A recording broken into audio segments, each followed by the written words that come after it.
ಮಕ್ಕಳ ಕುಡಿಯುವ ನೀರಿಗೆ ವಿಷ ಬೆರೆಸಿದ ನೀಚರಿಗೆ ಕಠಿಣ ಶಿಕ್ಷೆ ವಿಧಿಸಿ ವಿವಿಧ ಸಂಘಟನೆಗಳ ಆಗ್ರಹ. ಬೆಳಗಾವಿ ಜಿಲ್ಲೆ ರಾಮದುರ್ಗ ತಾಲೂಕಾ ವಿವಿಧ ಸಂಘಟನೆಗಳ ವೇದಿಕೆಯಿಂದ ಸವದತ್ತಿ ತಾಲೂಕಿನ ಹುಲಿಕಟ್ಟಿ ಗ್ರಾಮದಲ್ಲಿ ಹಿರಿಯ ಪ್ರಾಥಮಿಕ ಶಾಲೆಯಲ್ಲಿ ಮಕ್ಕಳ ಕುಡಿಯುವ ನೀರಿಗೆ ವಿಷ ಬೆರೆಸಿದ ನೀಚರಿಗೆ ಕಠಿಣ ಶಿಕ್ಷೆ ವಿಧಿಸುವ ಕುರಿತು ಮುಖ್ಯಮಂತ್ರಿಗೆ ತಹಶೀಲ್ದಾರ್ ಮೂಲಕ ಮನವಿ ನೀಡಿದರು. ಈ ಸಂದರ್ಭದಲ್ಲಿ ಮನವಿ ನೀಡಿ ಮಾತನಾಡಿದ ಕಾರ್ಮಿಕ ಮುಖಂಡ ಗೈಬು ಜೈನೇಖಾನ್, ಹುಲಿಕಟ್ಟಿ ಗ್ರಾಮದಲ್ಲಿ ಇರುವ ಹಿರಿಯ ಪ್ರಾಥಮಿಕ ಸರ್ಕಾರಿ ಶಾಲೆಯಲ್ಲಿ ಕಳೆದ 7-8 ವರ್ಷಗಳಿಂದ ಸುಲೇಮಾನ್ ಗೋರಿ ನಾಯಕ್ ಎಂಬ ಮುಸ್ಲಿಂ ಶಿಕ್ಷಕ ಪ್ರಧಾನ ಗುರುಗಳಾಗಿ ಕೆಲಸ ನಿರ್ವಹಿಸುತ್ತಿದ್ದರು. ಇವರನ್ನು ಗ್ರಾಮವನ್ನು ಬಿಡಿಸಬೇಕೆಂಬ ಹಠದಿಂದ ಅದೇ ಗ್ರಾಮದ ಸಾಗರ್ ಪಾಟೀಲ್, ನಾಗನಗೌಡ ಪಾಟೀಲ್ ಮತ್ತು ಕೃಷ್ಣ ಮಾದರ್ ಎಂಬುವವರು ಕುತಂತ್ರ ಮಾಡಿ ವಿದ್ಯಾರ್ಥಿಗಳ ಕುಡಿಯುವ ನೀರಿನ ಟ್ಯಾಂಕಿಗೆ ವಿಷ ಬೆರೆಸಿ ಅಮಾನವೀಯ ಕೃತ್ಯವನ್ನ ಎಸಗಿದ್ದಾರೆ. ಈ ಕೃತ್ಯವನ್ನು ನಾವು ಬಲವಾಗಿ ಖಂಡಿಸುತ್ತೇವೆ. ದೈವೇ ಧರ್ಮದ ಮೂಲವಯ್ಯ ಎಂದು ಸಾರಿ ಹೇಳಿದ ಶರಣರ ನಾಡಿನಲ್ಲಿ ಇಂತಹ ಘಟನೆಗಳು ನಡೆದಿದ್ದು ನೋಡಿದರೆ ನಿಜವಾಗಿಯೂ ತಲೆ ತಗ್ಗಿಸುವಂತಾಗುತ್ತದೆ. ಧರ್ಮದ ಹೆಸರಿನಲ್ಲಿ, ಜಾತಿಯ ಹೆಸರಿನಲ್ಲಿ ಇವತ್ತು ವಿದ್ಯಾರ್ಥಿಗಳ ಮೇಲೆಯೂ ಹೊಂಚು ಹಾಕಿ ಅವರ ಭವಿಷ್ಯವೇ ಇಲ್ಲದಂತೆ ಮಾಡುವಂತಹ ಮೂಲಭೂತವಾದಿಗಳಿಗೆ ಈ ಕೃತ್ಯದಲ್ಲಿ ಭಾಗಿಯಾದ 3 ದುಷ್ಟರಿಗೆ ಕಠಿಣ ಶಿಕ್ಷೆ ವಿಧಿಸಬೇಕೆಂದು ಒತ್ತಾಯಿಸಿದರು. ಹುಲಿಕಟ್ಟಿ ಗ್ರಾಮದ ಪ್ರಧಾನ ಗುರುಗಳು ಏನಾದರೂ ಮಾಡಿದ್ದರೆ ಕೂಲಂಕುಷವಾಗಿ ಅವರ ಜೊತೆ ಮಾತನಾಡಬೇಕಿತ್ತು. ಆದರೆ ಅವರು ಮುಸ್ಲಿಂ ಎನ್ನುವ ಒಂದೇ ಕಾರಣಕ್ಕೆ ಅಲ್ಲಿರುವ ಕೃಷ್ಣ ಮಾದರ್, ಸಾಗರ್ ಪಾಟೀಲ್, ನಾಗನಗೌಡ ಪಾಟೀಲ್ ಅವರು ಶ್ರೀರಾಮ ಸೇನೆಯ ಕಾರ್ಯಕರ್ತರು ಆಗಿದ್ದು ಮುಸ್ಲಿಂ ಪ್ರಧಾನ ಗುರುಗಳನ್ನು ಅಲ್ಲಿಂದ ಹೊರಹಾಕಲು ನಡೆಸಿದಂತಹ ಘಟನೆ ನಿಜಕ್ಕೂ ತಲೆ ತಗ್ಗಿಸುವಂಥದ್ದು. ಜಾತಿ ಧರ್ಮದ ಹೆಸರಿನಲ್ಲಿ ತಮ್ಮ ಬೇಳೆಯನ್ನು ಬೇಯಿಸಿಕೊಳ್ಳುವ ಇಂತಹ ನೀಚರೇ ದೇಶವನ್ನು ಅಧೋಗತಿಗೆ ಒಯ್ಯುತ್ತಿದ್ದಾರೆ. ಇದೇ ಕೃತ್ಯವನ್ನು ಯಾರಾದರೂ ಮುಸ್ಲಿಂ ಯುವಕರು ಮಾಡಿದ್ದರೆ ಪ್ರಮೋದ್ ಮುತಾಲಿಕ್ ಅವರು ಇಡೀ ರಾಜ್ಯದಲ್ಲಿ ಇದನ್ನು ಒತ್ತಿ ಹೇಳುತ್ತಿದ್ದರು. ಈಗ ಈ ಕೃತ್ಯಕ್ಕೆ ಅವರ ಧ್ವನಿ ಇಲ್ಲವೇ? ಆದ್ದರಿಂದ ಹುಲಿಕಟ್ಟಿ ಗ್ರಾಮದ ಶಾಲೆಯ ಮಕ್ಕಳಿಗೆ ಮತ್ತು ಪ್ರಧಾನ ಗುರುಗಳಾದ ಸುಲೇಮಾನ್ ಗೋರಿ ನಾಯಕ್ ಅವರಿಗೆ ರಕ್ಷಣೆ ಕೊಡಬೇಕು ಮತ್ತು ತಪ್ಪಿತಸ್ಥರಿಗೆ ಈಗಾಗಲೇ ಬಂಧನವಾಗಿದ್ದು ಅವರಿಗೆ UAPA ಅಡಿಯಲ್ಲಿ ಕಠಿಣ ಶಿಕ್ಷೆ ನೀಡಬೇಕೆಂದು ಅಂಜುಮನ್ ಇಸ್ಲಾಂ ಕಮಿಟಿ ನಿರ್ದೇಶಕ ಶಫಿ ಬೆಣ್ಣಿ ಅವರು ಖಾರವಾಗಿ ಮಾತನಾಡಿದರು. ಈ ಸಂದರ್ಭದಲ್ಲಿ ನಾಗಪ್ಪ ಸಂಗೊಳ್ಳಿ, ಅಶೋಕ್ ಹಡ್ಪರ್, ಫಾರೂಕ್ ಶೇಖ್, MK ಯಾದವಾಡ್, ತೌಫಿಕ್ ಗೋಕಾಕ್, ರಾಹುಲ್ ಭೋಕರೆ, ಮುಜ್ಜು ಬೈರಕ್ದಾರ್ ಮತ್ತು ಮಹಿಳಾ ಸಂಘಟನೆಯ ಮುಖಂಡರು ಉಪಸ್ಥಿತರಿದ್ದರು. ಸವದತ್ತಿ ತಾಲೂಕಿನ ಹುಲಿಕಟ್ಟಿ ಗ್ರಾಮದಲ್ಲಿ ಸರ್ಕಾರಿ ಕನ್ನಡ ಹಿರಿಯ ಪ್ರಾಥಮಿಕ ಶಾಲೆಯಲ್ಲಿ ಏನು ಒಬ್ಬರು ಪ್ರಧಾನ ಗುರುಗಳಿದ್ದಾರೆ, ಸುಲೇಮಾನ್ ಗೋರಿ ನಾಯಕ್ ಅಂತ ಹೇಳಿ.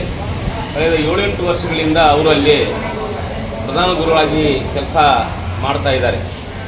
ಆ ಕೆಲಸ ಮಾಡುವಂಥ ಒಂದು ಸಂದರ್ಭದಲ್ಲಿ ಅದೇ ಗ್ರಾಮದವರೇ ಆದಂಥ ನಾಗನಗೌಡ ಪಾಟೀಲ್ ಮತ್ತು ಸಾಗರ್ ಪಾಟೀಲ್ ಮತ್ತು ಮಾದರ್ ಅಂಥೇಳಿ, ಕೃಷ್ಣ ಮಾದರ್ ಅಂಥೇಳಿ ಈ 3 ಜನ ಕುತಂತ್ರ ಮಾಡಿ ಮತ್ತು ಈ 3 ರಾಮಸೇನೆಯ ಪಕ್ಕಾ ಕಾರ್ಯಕರ್ತರು.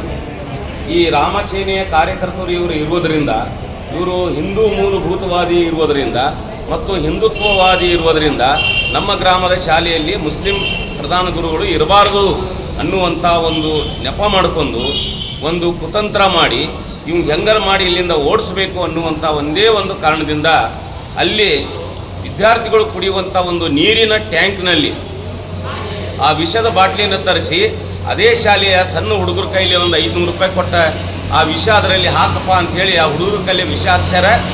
ಆ ನಂತರದಲ್ಲಿ ಅವರು ಊಟ ಮಾಡಿ ಹುಡುಗರು ನೀರು ಕುಡಿದ ಮೇಲೆ ಅಸ್ತವ್ಯಸ್ತ ಆಗ್ಯಾರ.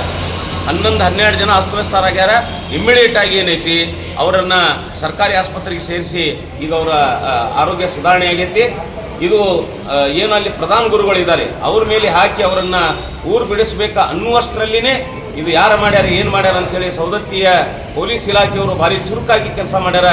ಅವರ ಕೆಲಸಕ್ಕೆ ನಾವು ಶ್ಲಾಘನೀಯ ಮಾಡ್ತೀವಿ, ಅವರಿಗೆ ನಾವು ಸ್ವಾಗತ ಮಾಡ್ತೀವಿ. ಅವರು ಇಮಿಡಿಯೇಟಾಗಿ ಮಧ್ಯಪ್ರವೇಶ ಮಾಡಿ ಆ ಹೀನ ಕೃತ್ಯ ಯಾರು ಮಾಡ್ಯಾರಲ್ಲ, ನಾಗನಗೌಡ ಪಾಟೀಲ್, ಸಾಗರ್ ಪಾಟೀಲ್ ಮತ್ತು ಕೃಷ್ಣ ಮಾದರ್, ಆ 3ರನ್ನು ಕೂಡಲೇ ಅವರನ್ನು ಬಂಧನ ಮಾಡಿ ಅವರನ್ನು ಜೈಲಲ್ಲಿ ಇಟ್ಟಾರ. ಅದು ಇಡುವುದು ಅಷ್ಟೇ ಅಲ್ಲ, ನಾವು ಸರ್ಕಾರಕ್ಕೆ ಮನವಿ ಮಾಡಾಕ್ತೀವಿ, ಒತ್ತಾಯ ಮಾಡಾಕ್ತೀವಿ, ಜಿಲ್ಲಾ ಆಡಳಿತಕ್ಕೆ ಒತ್ತಾಯ ಮಾಡಾಕ್ತೀವಿ, ತಾಲೂಕಾ ಆಡಳಿತಕ್ಕೆ ನಾವು ಒತ್ತಾಯ ಮಾಡಾಕ್ತೀವಿ. ಈ ರೀತಿ ಈ ದೇಶದ ಭವಿಷ್ಯ ಬರೆಯುವಂಥ ವಿದ್ಯಾರ್ಥಿಗಳ ಮೇಲೆ ಈ ರೀತಿಯ ಹಲ್ಲೆಗಳನ್ನು ಸಹ ಆದವು ಅಂತಂದ್ರೆ ವಿದ್ಯಾರ್ಥಿಗಳು ಶಾಲೆ ಹೆಂಗೆ ಕಲಿಬೇಕು ಅಂಥೇಳಿ.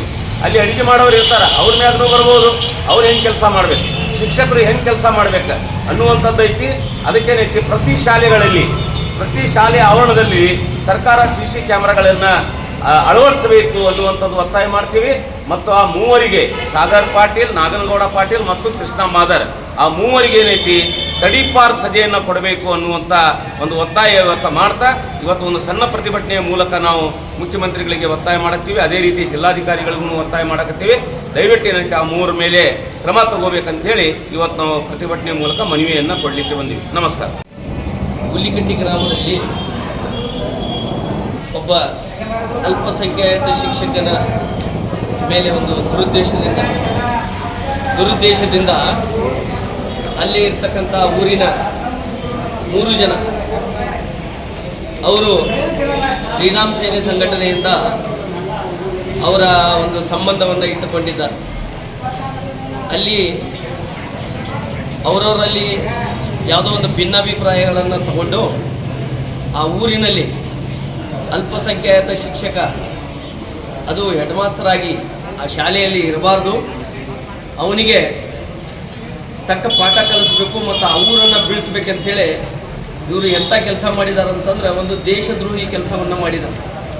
ಅವನ ಮೇಲೆ ಒಂದು ಯಾವುದೋ ಒಂದು ಅದು ಜಾತಿಯ ಆಧಾರದ ಮೇಲೆ ಅವನು ವಿರೋಧ ಮಾಡೋಕ್ಕೆ ಹೋಗಿ ಇದೊಂದು ಕೆಲಸ ಯಾವ ರೀತಿ ಮಾಡಿದ್ದಾರೆ ಅಂತಂದ್ರೆ ಅದು ದೇವರ ದಯೆ.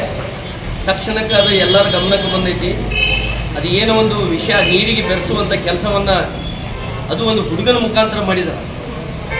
11 ಜನ ಅದನ್ನು ನೀರು ಕುಡಿದು ಭಾಳ ಒಂದು ಅವ್ಯವಸ್ಥೆಯಾಗಿ ಅವರು ಈಗ ಆರೋಗ್ಯವಾಗಿದ್ದಾರೆ. ಅವರು ಏನಾದರೂ ಹೆಚ್ಚು ಕಡಿಮೆ ಆಗಿದ್ದರೆ ಆ ಪಾಲಕರ ಗತಿಯೇನು, ನಾಳೆ ಅವರು ದೇಶಕ್ಕೆ ಯಾವ ಕೊಡುಗೆ ಕೊಡೋರು ಇರ್ತಾರೆ, ಆ ಮಕ್ಕಳು ಮುಂದೆ ಬೆಳೆದು ಇಂಥ ಒಂದು ಹೊಲಸು ಕೆಲಸ ಮಾಡ್ತಕ್ಕಂಥ ಈ ಬಜರಂಗದಳದ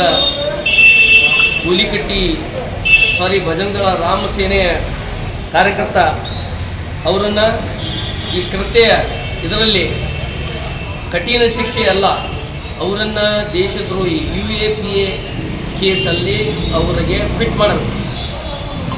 ಇದೇ ಕೆಲಸ ಯಾರಾದರೂ ಬೇರೆ ಸಮುದಾಯದವರು ಮಾಡಿದರೆ ಈ ಸಂಘಟನೆಯ ಮುಖ್ಯಸ್ಥರಾಗಲಿ ಇವರ ಕಾರ್ಯಕರ್ತರಾಗಲಿ ಈಗಾಗಲೇ ರಸ್ತೆ ಮೇಲೆ ಇಳಿದು ದೊಡ್ಡದ ಒಂದು ರಂಪಾಟ ಮಾಡಿ ಇಡ್ತಿದ್ರು. ಅದಕ್ಕೆ ನಾವು ಹೇಳೋದು ಇಷ್ಟ, ನಾವು ಯಾರಿಗೇ ಅನ್ಯಾಯ ಆಗಲಿ ಅವ್ರ ವಿರುದ್ಧ ಪ್ರತಿಭಟನೆ ಮಾಡೋದು, ಅವ್ರಿಗೆ ನ್ಯಾಯ ಕೊಡಿಸುವಂಥ ಕೆಲಸವನ್ನು ನಮ್ಮ ಕಡೆಯಿಂದ ಎಷ್ಟು ಕೈಲಾಗ್ತೈತಿ ಆ ಕೆಲಸವನ್ನು ನಾವು ಮಾಡುತ್ತಾ ಬಂದಿದ್ದೀವಿ, ಈಗೂ ಮಾಡ್ತಾಯಿದ್ದೀವಿ. ಈ ಮುಂದೆನೂ ಯಾರಿಗೂ ಅನ್ಯಾಯ ಆದ್ರೂ ಕೂಡ ನಾವು ಮಾಡ್ತೀವಿ. ಈ ಮೂವರಿಗೆ UAPA ಅಡಿಯಲ್ಲಿ ಇವ್ರನ್ನ ಕಠಿಣ ಶಿಕ್ಷೆಗೆ ಅವರಿಗೆ ಒಳಪಡಿಸ್ಬೇಕಂತೇಳಿ ರಾಜ್ಯ ಸರ್ಕಾರಕ್ಕೆ ಇವತ್ತಿನ ಪ್ರತಿಭಟನೆಯ ಮನವಿ ಕೊಟ್ಟಿದ್ದ ಮುಖಾಂತರವಾಗಿ ಕೇಳಿಕೊಳ್ಳುತ್ತೇವೆ.